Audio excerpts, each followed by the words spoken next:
السلام علیکم ورحمۃ اللہ وبرکاتہ۔ میں ہوں محمد فاروق بٹ، میرا اور آپ کا مشترکہ یوٹیوب چینل تھنک پیٹرنز۔ آپ جانتے ہیں کہ تھنک پیٹرنز میں ہم آپ کو مختلف ٹاپکس کے اوپر اپنی تجزیات پیش کرتے ہیں۔ ہماری آپ سے گزارش یہ ہے کہ جو ہم تجزیات آپ تک پیش کریں، آپ ہمیں اس کے متعلق اپنا کمنٹ سے ضرور آگاہ کریں، اور اگر آپ کسی عنوان کے اوپر آپ چاہتے ہیں کہ ہم وی لاگ کریں، آپ ہمیں کمنٹ میں ضرور شیئر کریں تاکہ ہم آپ کے دیے ہوئے عنوانات کے اوپر آپ کو اپنے تجزیات پیش کر سکیں۔ بہرحال آج کا جو ہمارا عنوان ہے وہ ہے گلوبل ساؤتھ یا گریٹر یوریشیا ورسز نیٹو، یا ہم اسے دوسرے لفظوں میں یہ کہہ سکتے ہیں نارتھ اٹلانٹک گروپ۔ ہم اپنے ولاگ کا سٹارٹ کریں گے۔ نیٹو کے سیکرٹری جنرل جو اس سے پہلے تھے، جن کا نام تھا جینس سٹولٹنبرگ، روس اور چین کے بڑھتے ہوئے تعاون پر تشویش کا اظہار کرتے رہتے تھے، خاص طور پر یورپ اور ایشیا میں نیٹو کے مفادات کے لیے ممکن جو خطرات ہیں ان کے حوالے سے ان کے بار بار ہم نے خطاب سنے ہیں۔ مثلا انہوں نے خبردار کرتے ہوئے ایک دفعہ یہ کہا کہ روس اور چین کے درمیان گہرا فوجی اور سیاسی اتحاد نیٹو کے لیے ایک چیلنج کی حیثیت رکھتا ہے۔ نیٹو کی بنیادی توجہ شمالی بحر اوقیانوس، یا اگر ہم ممالک دیکھیں جو شمالی بحر اوقیانوس یا نارتھ اٹلانٹک سی کے اوپر جو موجود ہیں، اس میں امریکہ ہے، کینیڈا ہے، اور یورپ کے بہت سارے ملک اس میں اویلیبل ہیں۔ ان کا کہنا تھا کہ نیٹو کی بنیادی توجہ جو ہے وہ شمالی بحر اوقیانوس کے جو ممالک ہیں ان کی سلامتی کے اوپر ہونی چاہیے۔ پھر ان کا جو تائیوان کے حوالے سے موقف تھا، یعنی کہ جان سٹولٹنبرگ کے حوالے سے، انہوں نے کہا کہ چین کا جارحانہ رویہ خاص طور پر تائیوان کے معاملے میں خطے میں عدم استحکام پیدا کر سکتا ہے، اور اسی طرح وہ کہتے تھے کہ تائیوان کو امریکہ سمیت بہت سے ممالک تسلیم نہیں کرتے، اور تائیوان اگرچہ نیٹو کا ممبر بھی نہیں ہے، لیکن نیٹو براہ راست تائیوان کی دفاعی ذمہ داری قبول کرنے کو تیار ہے۔ امریکہ اور دیگر اتحادی تائیوان کی سلامتی کو بحر الکاہل یا پیسفک اوشین کے استحکام کے لیے اہم سمجھتے ہیں۔ بہرحال یہ تو جان سٹولٹنبرگ کے حوالے سے ہے بات۔ اسی طرح روس اور چین کے اتحاد کا جو خطرہ ہے، اس کے حوالے سے نیٹو کے بہت سارے رہنما بھی اپنے مختلف جو ہے وہ بیان جو ہے وہ عموماً دیتے رہے ہیں۔ اس حوالے سے نیٹو کے رہنماؤں کا خیال یہ تھا کہ روس اور چین کا جو باہمی تعاون ہے، خاص طور پر فوجی ٹیکنالوجی اور جو مشترکہ ان کی جو فوجی مشقیں ہیں، یہ مغربی جمہوریتوں کے لیے ایک طویل مدتی چیلنج بن سکتا ہے۔ چین کی طرف سے روس کو یوکرین جنگ میں سیاسی اور معاشی حمایت بھی نیٹو ممالک کے لیے تشویش کا باعث تھی۔ بہرحال انہوں نے بڑے محتاط الفاظ کا ذکر کیا، لیکن باتوں باتوں میں وہ یہ بھی کہتے تھے کہ فوجی لحاظ سے بھی چین جو ہے وہ روس کا ساتھ دے رہا ہے۔ بہرحال امریکہ اور نیٹو کا اس بارے میں رد عمل کیا تھا؟ جب ہم امریکہ اور نیٹو کے رد عمل کی بات کرتے ہیں تو نیٹو چین کو سسٹمک چیلنج قرار دے چکا ہے جناب، اور بحر الکاہل یعنی کہ پیسفک اوشن میں اپنی شراکت داریوں جو جاپان، جنوبی کوریا، آسٹریلیا وغیرہ کے ساتھ ہیں، ان کو مضبوط کر رہا ہے۔ اچھا، اسی طرح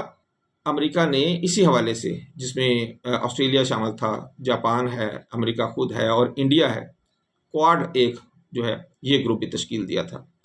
اگرچہ جیسے میں نے پہلے کہا تائیوان نیٹو کا رکن تو نہیں ہے، لیکن امریکہ اس کی خود مختاری کے تحفظ کے لیے پرعزم ہے۔ کسی بھی تنازع کی صورت میں نیٹو اتحادیوں، خاص طور پر امریکہ کا رد عمل اہم ہوگا۔ اگر ہم اس سے پہلے نیٹو کے سربراہ اور مختلف جو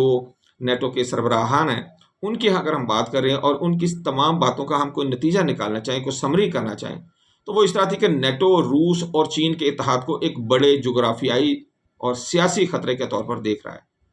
جبکہ تائیوان پر ممکنہ چینی جارحیت خطے میں تنازع کا باعث بن سکتی ہے۔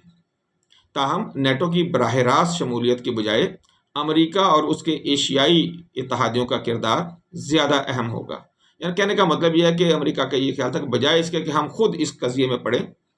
ہمارے جو آس پاس جو مختلف ممالک میں جو ہمارے دوست ملک ہیں تو ان کو ہم انوالو کریں گے اس حوالے سے. جیسے ایک طرف اس زمانے میں انڈیا کو بہت زیادہ آگے رکھا گیا تھا، ایک طرف ادھر فلپائن ہے اور جو مختلف ممالک ہیں، تو امریکہ کا خیال یہ تھا کہ بجائے خود اندر داخل ہونے کے ہم مختلف دوسرے ممالک کو استعمال کر کے، تو اگر چین تائیوان پہ حملہ کرتا ہے تو ہم اس معاملے میں شریک ہوں گے. بہرحال اب ہم نئے نیٹو کے حوالے سے جب بات کریں تو مارک روٹے جو ہے ان کا چین کے بارے میں اتحاد جو ہے، چین کا جو اتحاد ہے چین اور روس کا، اس کے بارے میں کیا خیال ہے؟ نیٹو کے جو نئے سیکرٹری جنرل ہیں مارک روٹے، انہوں نے حالیہ بیان میں سابقہ نیٹو چیف کے بیان میں مزید اضافہ کرتے ہوئے کچھ باتیں اس میں ایڈ کر دی ہیں جو کہ بڑی خطرناک ہیں. وہ ایک خطرناک منظرنامے کا جو ہے وہ ہمیں سٹوری سنا رہے ہیں. وہ اس طرح کہتے ہیں کہ روس اور چین خطرناک طور پر ایک دوسرے کے ساتھ تعاون کر سکتے ہیں. اچھا، وہ تعاون کی بات کرتے تھے، انہوں نے اس کے اندر لفظ جو ہے وہ خطرناک کا شامل کر دیا. اور اگر بیجنگ تائیوان پر حملہ کر دے، ایک سپوزیشن انہوں نے بتائی ہے، تو چین چاہے گا کہ روس یورپی یونین پر اس دوران حملہ کر دے. اس میں فائدہ کیا ہوگا کہ نیٹو کے وہ ممالک جو چین کے تائیوان پر حملہ کرنے کی صورت میں امریکہ کے ساتھ مل کر چین کا ہاتھ روکنا چاہیں گے، وہ انوالو ہو جائیں گے روس کی طرف، کیونکہ روس یوکرین کے ساتھ ساتھ نیٹو کے کسی ملک کے اوپر حملہ کر دے گا تو ظاہر ہے پھر نیٹو زیادہ جو ہے وہ فوقیت دے گا روس کے ساتھ اپنی جنگ کو، بنسبت اس کے کہ وہ چائنا کے ساتھ انوالو ہو. یعنی کہ اس طرح یورپی جو دفاعی سرحدیں ہیں ان پر حملہ کر کے مغربی افواج کو تقسیم کر دیا جائے اور ان کی قوت کو ڈائلیوٹ کر دیا جائے. اس طرح کی حکمت عملی چین اور روس کے لیے ڈبل محاذ یعنی کہ دوہرے محاذ کے حوالے سے اس کو وہ کھولا جا سکتا ہے، جو نیٹو کو کمزور کرنے کی طرف لے جانے کا ایک باعث بنے گی. اس میں جو اہم نکات ہیں مارک روٹے کے مطابق، اس نے خبردار کیا کہ چین تائیوان پر حملہ کرنے سے پہلے روس کو نیٹو پر حملہ کرنے کا کہے گا تاکہ مغربی توجہ کو ہٹایا جا سکے. بہرحال اس وقت جو حالات چل رہے ہیں آپ بھی جانتے ہیں کہ مثلا اس میں کوئی دوسری رائے نہیں ہے کہ یہ کسی وقت بھی ممکن ہو سکتا ہے. جس طرح روس کے خلاف امریکہ اور یہ نیٹو کے اسپیشلی یورپی جو اس کے الائز ہیں وہ جس حد تک انوالو ہو چکے ہیں، اگر کسی وقت بھی پوٹن کا جو صبر کا پیمانہ لبریز ہو گیا تو یہ کوئی دور کی بات بھی نہیں ہے. اچھا، اسی حوالے سے جو مارک روٹے ہیں انہوں نے کہا کہ ہم کوئی بچے نہیں ہیں، اگر شی جن پنگ تائیوان پر حملہ کرے گا تو وہ سب سے پہلے رشیا کو فون کرے گا، پوٹن کو فون کرے گا. مزید کہا گیا کہ چین کے ساتھ ساتھ شمالی کوریا، ایران اور بیلاروس جیسے ممالک بھی روس کی مدد میں شامل ہوں گے، جو یوکرین میں روسی کارروائیوں میں پہلے ہی مدد کر رہے ہیں اور بڑی حد تک معاونت کر رہے ہیں. اسی لیے ہم نے یہ دیکھا ہے کہ نیٹو نے اپنی جو ہم اسے کہتے ہیں اپنا حصہ جو ہے نیٹو، اپنا یورپی ممالک نے نیٹو میں جو اپنا حصہ جو پہلے 2% سے بھی کم تھا، آپ کو یاد ہوگا کہ جب لاسٹ ٹائم جو ٹرمپ آیا تو اس نے کہہ کے ان کو زبردستی 2% پہ لے کے آیا تھا، اور اب جب آیا تو اس نے 3% کا مزید کہا ہے. تو اب تمام یہ جو یورپی ممالک ہیں یہ 5% کنٹریبیوٹ کریں گے جناب، یعنی کہ پہلے 2% اور اب جی ڈی پی کا 5% دفاع کے لیے دیں گے نیٹو کو. 2024 کے اگر ہم اعداد و شمار دیکھیں تو نیٹو کے ممالک کی مجموعی جی ڈی پی جو ہے اگر ہم امریکہ کو نکالیں تو یہ تقریباً 18 سے 20 ٹریلین ڈالر کے قریب بنتی ہے. اچھا، نیٹو کی اگر ہم بائیفرکیشن کرتے ہیں، ہم صرف بڑے ملکوں کا دیکھ لیتے ہیں کہ تمام ملکوں کی جی ڈی پی تقریباً کتنی ہے. جرمنی کی اگر ہم دیکھیں تو یہ 4.4 ٹریلین ڈالر کے قریب ہے. اسی طرح برطانیہ کی 3.1 ٹریلین ڈالر، فرانس کی بھی تقریباً 3 ٹریلین ڈالر ہی بنتی ہے، Italy 2.2 trillion dollar, Canada 2.1 trillion dollar, Spain 1.5 trillion dollar. اچھا، اس طرح اگر ہم اس میں سے 5% حصہ نکالیں 18 سے 20 ٹریلین ڈالر کا، تو یہ تقریباً 1% کے 1 ٹریلین ڈالر جو ہے یہ تقریباً سال کا بن جاتا ہے ان ممالک کی طرف سے جو یہ اپنی کنٹریبیوشن دیں گے. دوسری طرف اگر ہم امریکہ کی بات کریں، ظاہر ہے وہ بھی نیٹو کا الائی ہے، اصل میں تو چل ہی اس کے سر پہ رہی ہے، اور اس کی جو جی ڈی پی ہے وہ تقریباً 27 ٹریلین ڈالر ہے. یعنی کہ ان تمام کی مل کے 18 سے 20 ہے اور اس اکیلے کی 27 ٹریلین ڈالر ہے. آپ جانتے ہیں کہ دنیا میں اپنے جی ڈی پی کے حساب سے اپنے جی ڈی پی کا جو وزن ہے، جو اس کا سائز ہے، امریکہ سب سے آگے ہے، اس کے $27 ٹریلین ہے۔ اور اگر ہم اس کو امریکہ کی اور دونوں کو ملا کے دیکھیں تو جو مکمل ایک سال کا جو دفاعی بجٹ بنتا ہے وہ $2.25 ٹریلین کے قریب بنتا ہے، کیونکہ ٹوٹل جو ہے ان کی اگر ہم سب کو اکٹھا کریں تو یہ تقریباً $45 ٹریلین کے قریب بنتی ہے نیٹو کی۔ تو اس کا 5% جو ہے وہ ہم دیکھیں تو یہ آ جاتا ہے تقریباً $2.25 ٹریلین۔ لیکن امریکہ کہتا ہے کہ میں باقی لوگوں سے زیادہ حصہ ڈال رہا ہوں۔ ابھی کچھ واضح تو نہیں ہے کہ وہ کتنا زیادہ ڈال رہا ہے، نہ وہ بتاتا ہے، لیکن بہرحال اس کا کہنا ہے کہ یہ میں اس میں زیادہ ڈالتا ہوں، پرسنٹیج ہمیں فی الحال اویلیبل نہیں ہے۔ تو ہم یہی سمجھتے ہیں کہ $2.25 ٹریلین سے زیادہ ان کا دفاعی بجٹ ہوگا۔ نیٹو کی معاشی طاقت کا اگر ہم موازنہ کرتے ہیں روس اور چین کے ساتھ، جنہوں نے اپنی برکس بنائی ہے، جنہوں نے آسیان بنایا، جنہوں نے SCO بنائی، تو مثلا جو اپنا ایک الگ جو ہے وہ گروپ بنانے کے حوالے سے مصروف کار ہیں۔ روس کی جو صرف روس کی ہم GDP کی بات کریں تو روس کی جو GDP ہے وہ $1.8 ٹریلین کے قریب ہے فی الحال، جو کہ کسی بھی یورپی ممالک سے بھی کم ہے، آپ یہ سمجھ لیں۔ جبکہ چین اکیلے کی جو GDP ہے وہ $18 ٹریلین سے زیادہ ہے۔ یعنی کہ کہنے کا مطلب یہ ہے کہ جتنے تمام نیٹو ممالک کی GDP ہے وہ صرف اکیلے چائنا کی GDP ہے۔ بہرحال نیٹو کے پاس معاشی، فوجی اور تکنیکی برتری تو حاصل ہے، لیکن چین جس تیزی کے ساتھ ترقی کر رہا ہے، نہ صرف معاشی میدانوں میں، ٹیکنیکل میدانوں میں، بلکہ ہائی ٹیک پروڈکٹس میں، چین جو ہے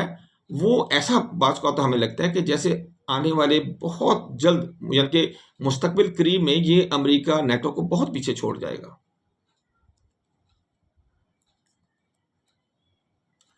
مستقل اور مسلسل مالی فائنینشیل بلیڈنگ کی اگر ہم بات کریں جناب، یہ ایک ایسا ہتھیار ہے جو نیٹو کے پاس بہت عرصے سے ہے۔ امریکہ جسے ہتھیار کے طور پر استعمال کرتا ہے اور مختلف قوموں کے خلاف استعمال کرتا ہے۔ جیسا کہ آپ جانتے ہیں کہ اس سے پہلے بھی میں نے اپنی جو کئی ہمارے ویلاگز ہیں اس میں بار بار اس چیز کا ذکر ہو رہا ہے کہ یہ جو آج جو لڑائی ہے، جو ہم کہتے ہیں کہ چین روس ورسز یہ جو ویسٹ ہے، یہ بیسیکلی سسٹمز کی لڑائی ہے۔ ہم اس کو یہ بھی نہیں کہہ سکتے یہ کمیونزم اور کیپٹلزم کی لڑائی ہے، کیونکہ اب ایگزیکٹ کمیونزم تو رہا نہیں، کیونکہ انہوں نے بھی اس کو ایک ہائیبرڈ ماڈل بنا لیا جس سے کمیونزم کے ساتھ ساتھ فری مارکیٹ اکانومی کو بھی انہوں نے جگہ دی ہے۔ اور کسی حد تک ہم یہ کہتے ہیں رشیا نے تو یہ کیا ہی کیا ہے، لیکن جو چائنا نے اس ماڈل کو جب سے اڈاپٹ کیا تو انہوں نے تو بہت زیادہ ترقی کی ہے۔ اچھا، سسٹمز کی لڑائی کی جب ہم بات کرتے ہیں، ہم تھوڑا پیچھے چلتے ہیں۔ 1848 میں کارل مارکس اور فریڈرک اینگلز نے انہوں نے کمیونسٹ مینیفیسٹو جو ہے ان کی جو بک ہے اس کے اندر جو ہے وہ انہوں نے اس حوالے سے بات کی تھی اگینسٹ کیپٹلزم۔ یہ 1848 کی میں فی الحال بات کر رہا ہوں۔ اسی طرح ولادیمیر لینن اور ماؤ زے تونگ جو کہ سن 1940 سے 70 کے درمیان جو ہے وہ ان کی جو مختلف باتیں رہی ہیں، ایک بات جو انہوں نے کمیونزم کے متعلق کہی، کیپٹلزم کے متعلق کہی، انہوں نے کہا کہ یہ سب کچھ کاغذ کے شعر، یعنی کہ امریکہ کو انہوں نے کہا یہ تو سب کچھ کاغذ کے شعر ہیں اور یہ دکھاوے کے شعر ہیں۔ نوم چومسکی یہ تو خود امریکن ہے، یہ بھی کیپٹلزم کے خلاف رہے ہیں۔ جیانگ زیمن جو 2000 میں رہے ہیں، ان کے بھی اقوال جو ہیں وہ کیپٹلزم کے خلاف ہمارے پاس موجود ہیں۔ فرانسس فوکویاما، انہوں نے البتہ 1992 میں ایک جو ان کی کتاب تھی the end of history and the last man, اس میں انہوں نے دعویٰ کیا تھا کہ سرمایہ داری نے فتح حاصل کر لی ہے اور کمیونزم جو ہے یہ مردہ ہو گیا۔ یہ بیسیکلی جو 1992 میں انہوں نے یہ بات کی تھی، یہ بیسیکلی جیسے ہی رشیا ٹوٹا تو یہ انہوں نے اس وقت اپنا ایک بیان دیا تھا۔ اگر ہم اسی موضوع کو آگے لے کے چلتے ہیں، یعنی کہ مستقل اور مسلسل مالی فائنینشیل بلیڈنگ کی بات کریں جو امریکہ اور ویسٹ بہت سارے دوسرے ممالک کے خلاف استعمال کرتا رہا طریقہ کار، تو روس کو مستقل اور مسلسل بلیڈ کرتے رہے ہیں یہ لوگ، حتیٰ کہ ایک ٹائم ایسا آیا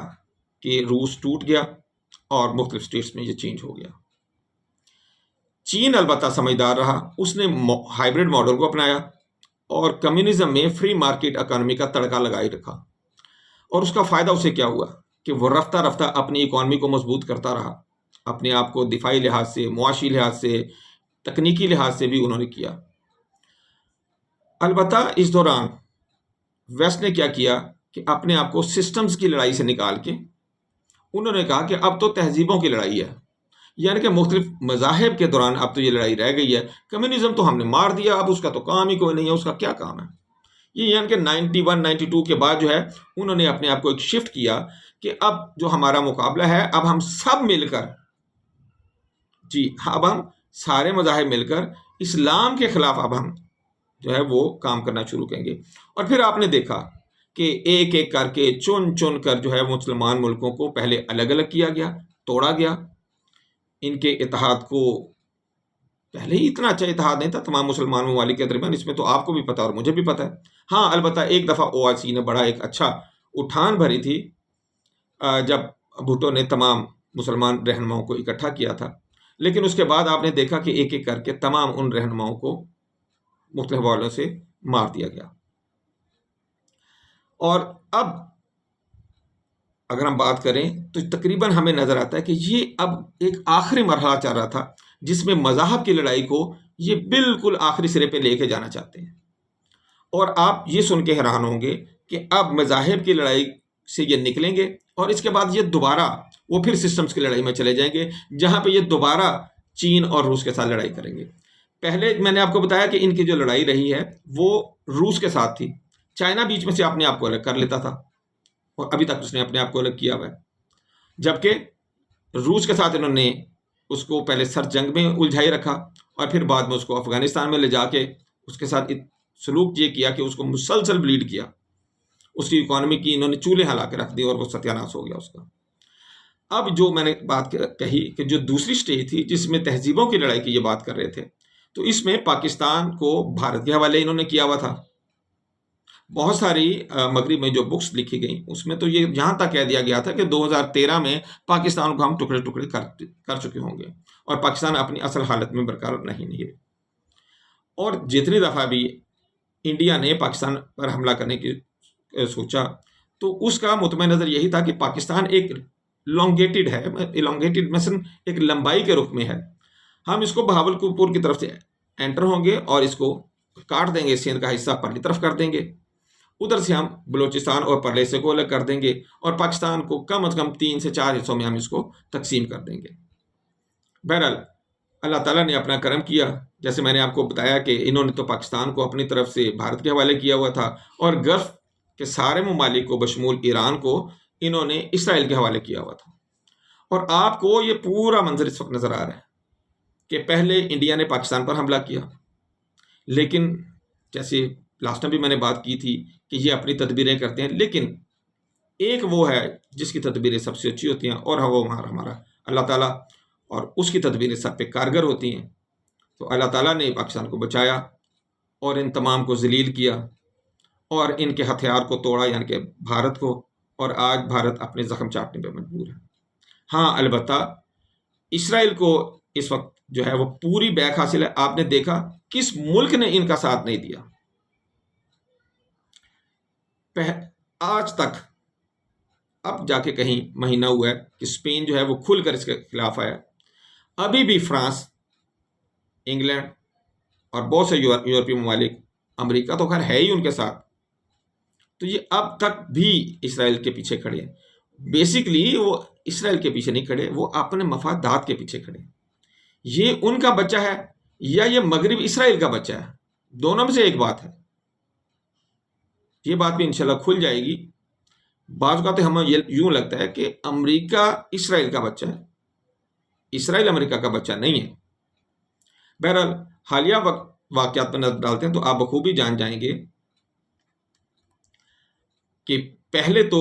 دنیا بائی پولر تھی، یعنی کہ ایک طرف روس تھا، ایک طرف امریکہ تھا، پھر یہ یونی پولر ہو گئی، صرف امریکہ رہ گیا، اور اب یہ دوبارہ ملٹی پولر ہونے جا رہی ہے۔ یونی پولر سے فائدہ اٹھانے والا کون تھا اور حکمرانی کا مزہ لوٹنے والا کون تھا؟ ظاہر یہ امریکہ تھا اور اس کے اتحادی تھے جو نیٹو میں شامل تھے۔ یہی جو اکٹھ ہے، یہ جو ان کا جو گروپ ہے، یہ ملٹی پولر دنیا کے راستے کی دیوار بننے کی کوشش کر رہے ہیں۔ یہی سسٹمز کی لڑائی ہے. کسی حد تک انہوں نے مسلمانوں کو دبا لیا ہے، اور اب مسلمانوں میں ہمیں کہیں بھی یہ نظر نہیں آتا کہ مستقبل قریب میں یہ کوئی اکٹھے ہو کر کوئی قدم اٹھا سکتے ہیں،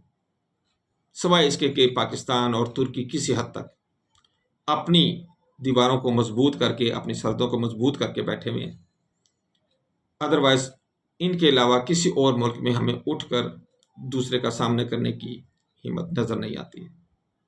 بہرحال روس کو دوبارہ یوکرین کی جنگ میں پھنسا کر ایک دفعہ پھر اس کو بلیڈ کرنا شروع کر دیا ہوا ہے، اور اس کی اکانومی جو بہتر ہونے کی جانب جا رہی تھی اس کو دوبارہ ڈاؤن فال کی طرف دھکیل دیا گیا ہے. چین ایک بار پھر لڑائی جھگڑے سے پہلو کر گیا ہے، اور اس کی پوری توجہ اس وقت اپنی ٹیکنالوجی، اپنی معیشت، معاشرت اس کے اوپر ہے، جس میں وہ سب کو پیچھے چھوڑ گیا ہے. 20 منٹ کا یہ ٹائم ہو گیا ہے. آج کا ہم یہیں پہ اس کو کلوز کرتے ہیں. نیکسٹ ایپیسوڈ ہم انشاءاللہ جلد ہی آپ کے ساتھ ملاقات کرتے ہیں دوسرے ایپیسوڈ میں، اور باقی جو ہے اس کے ساتھ ہم آپ کو وہاں پہ پیش کریں گے. السلام علیکم ورحمۃ اللہ وبرکاتہ.